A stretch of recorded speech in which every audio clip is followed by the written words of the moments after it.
በኢትዮጵያ በቀን ከ$3 በታች የሚያገኙ ዜጎች ቁጥር በያዝነው የአውሮፓውያኑ 2025 ወደ 43% ከፍ ሊል እንደሚችል የዓለም ባንክ ባወጣው አዲስ ሪፖርት ላይ አስታውቋል። ባለፉት ጥቂት ዓመታት የተከሰቱ ውስጣዊና ውጫዊ ችግሮች የዜጎች ኑሮ ሁኔታ ላይ ከፍተኛ ተጽዕኖ ማሳደራቸውን ያነሳው የባንኩ ሪፖርት የኢትዮጵያ መንግስት የድህነት መጠንን ለመቀነስ አፋጣኝ እርምጃ እንዲወስድም ጭምር ያሳሰበ ነበር። በከተማና በገጠር ያለውን የድህነት ምጣኔ እንዲሁም ደግሞ የዋጋ ግሽበት ጉዳዮች የተካተቱበትን ሪፖርት ኢያሱ በለጠ ተመልክቶ ተከታዩን ዝርዝር ዘገባ አሰናድቷል። ብሩክ አስቀናው ደግሞ እንደሚከተለው ያቀርበዋል።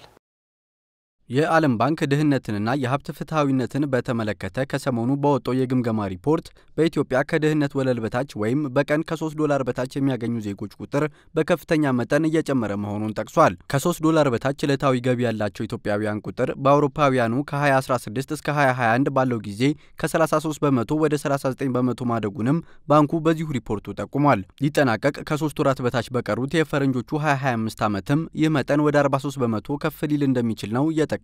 ኢትዮጵያ ባለፉት 2 አስርት ዓመታት ድህነትን በመቀነስ ረገድ ስኬቶችን ማስመዝገቧን ያነሳው የዓለም ባንክ ሪፖርት ባለፉት ጥቂት ዓመታት የተከሰቱ ውስጣዊና ውጫዊ ተግዳሮቶች ግን የዜጎች የኑሮ ሁኔታ ላይ ከፍተኛ ተጽዕኖ ማሳደራቸውን ነው ያሰፈረው። የኮቪድ-19 ወረርሽኝ፣ የሰሜን ኢትዮጵያ ጦርነት፣ ከፍተኛ ድርቅ፣ የጠቅላላ ሀገር ውስጥ ምርት እድገት መቀዛቀዝና የዋጋ ግሽበት ለዓመታት ሲታይ የነበረውን እድገት መግታታቸውንም ጨምሮ አስፍሯል። በቀጣይ ዓመታትም ቁጥሩ የበለጠ ሊጨምር እንደሚችል በመጥቀስ ይህ የዓመታት ለውጥን ወደ ኋላ የሚቀለብስ ነው ብሏል። አሁን ከኢትዮጵያውያን መካከል 38 በመቶ ያህሉ በቀን ከ$3 በታች ገቢ ያገኛሉ ያለው ባንኩ በገጠር ያለው የድህነት መጠን 45 በመቶ እንዲሁም በከተማ ደግሞ 15 በመቶ መመዝገቡንም ጠቁሟል። በከተማና በገጠር ያለውን የድህነት ምጣኔ እንዲሁም የዋጋ ግሽበትን የዳሰሰው የባንኩ ሪፖርት ጨምሮም የዋጋ ግሽበትን በከተማ ነዋሪዎች ላይ ከፍተኛ ተጽዕኖ እያደረሰ መሆኑን ጠቅሷል። ከከተማ አንጻር በገጠር የተሻለ የዋጋ መረጋጋት መታየቱን ያነሳው ሪፖርቱ አብዛኛው የገጠር ቤተሰቦችም ቢሆኑ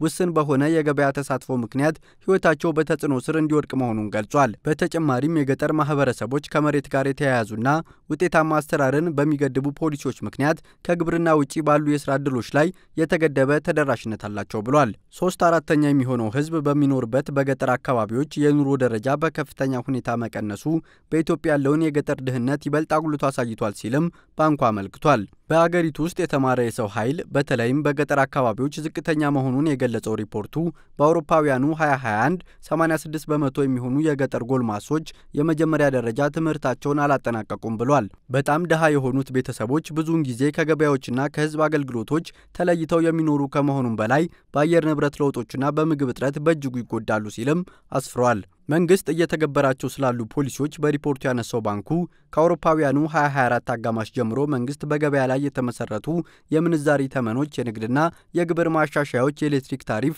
በየሩብ ዓመቱ የሚደረጉ ማስተካከያዎችና የነዳጅ ድጎማዎችን ማንሳትን ጨምሮ ተከታታይ የማክሮ ኢኮኖሚ ማሻሻያዎችን መተግበሩን ጠቅሷል። ማሻሻያዎቹ ዓላማቸው በግሉ ዘርፍ የሚመራ የስራ ዕድል መፍጠር፣ የአነስተኛ አርሶ አደሮችን የገበያ ተሳትፎ ማሳደግ እንዲሁም የድሆችና ተጋላጭ የሆኑ የህብረተሰብ ክፍሎችን የመቋቋም አቅም ማጠናከር መሆኑንም ነው ያስረዳው። እነዚህ ማሻሻያዎች በድህነት ላይ የሚያሳድሩትን የአጭር ጊዜ ተጽዕኖ ለመቀነስ ታዲያ መንግስት የሴፍቲኔት ጥቅማ ጥቅሞችን ከፍ ማድረጉን፣ የመንግስት ሰራተኞች ደሞዝ መጨመሩን እንዲሁም የአፈር ማዳበሪያዎች ላይ ድጎማ ማድረጉን ባንኩ በሪፖርቱ አክሎ ገልጿል። የዓለም ባንክ ጨምሮም የሀብት ክፍፍልና የአገልግሎት ተደራሽነት ላይ ሰፊ ልዩነት እንዳለ በማንሳት የኢትዮጵያ መንግስት የድህነት መጠንን ለመቀነስና የሀብት ክፍፍል ፍትሃዊነትን ለማሻሻል አፋጣኝ እርምጃ እንዲወስድ አሳስቧል።